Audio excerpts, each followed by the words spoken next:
हाँ हे संकट हम आई और सानी माई अपन पूजा लेला। हमारे राजेश के ना एक ही दिन में बड़ी तबीयत खराब हो गई। वो मन नहीं कि ठीक करा, हम कराई बब्बे कराई दे ये थे।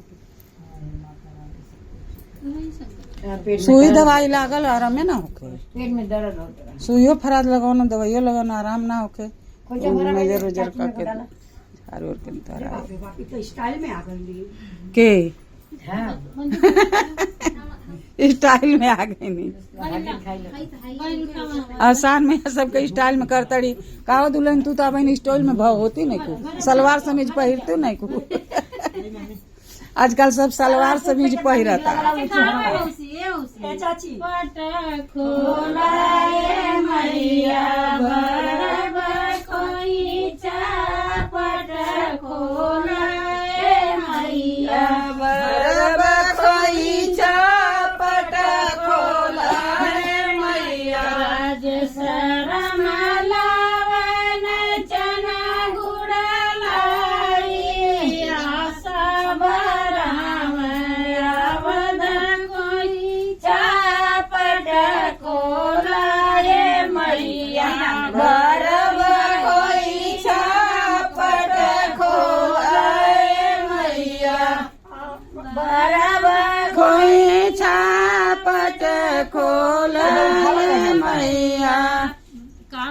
संजय रमाला चना गुड़ालाई संजय रामे आवद खोई पट खोलाए मैया बरब खोई पट खोलाए मैया बरब खोई पट खोलाए मैया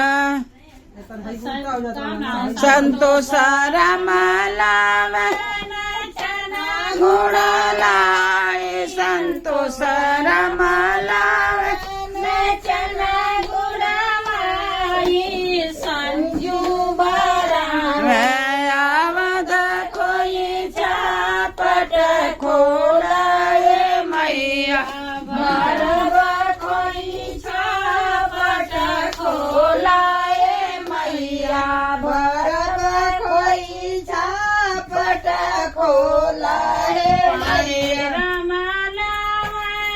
चना गुड़लाई सरिता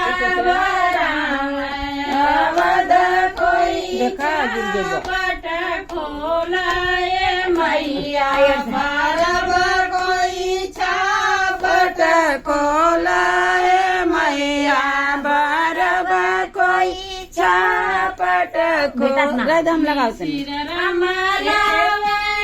चना गुड़लाई राधिका बरावे आवद कोई चापट खोलाए मैया बरब कोई चापट खोलाए मैया रमलावे चना गुड़लाई मंजू बरावे आवद कोई चापट खोलाए मैया बरब कोई चापट खोलाए मैया रमलावे चना गुड़लाई निधि बरावे आवद कोई चापट खोलाए मैया बरब कोई चापट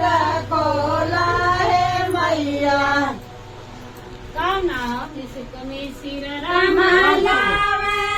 चना गुड़लाई जय देवी बरावे अच्छा नाम बना जय देवी बरब कोई चापट खोलाए मैया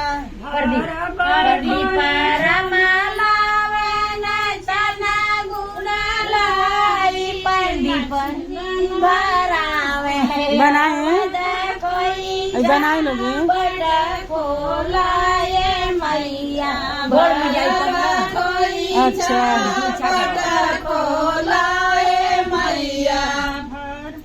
राम केवल राम लावे चना गुड़ लाई राम केवल राम लावे चना गुड़ लाई सुभवता बाला में आवद कोई चापट खोलाए मैया भरब कोई चापट खोलाए मैया।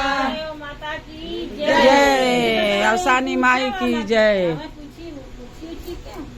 बाड़ी में बाड़ी ना संजू कहाँ रही? ए संजू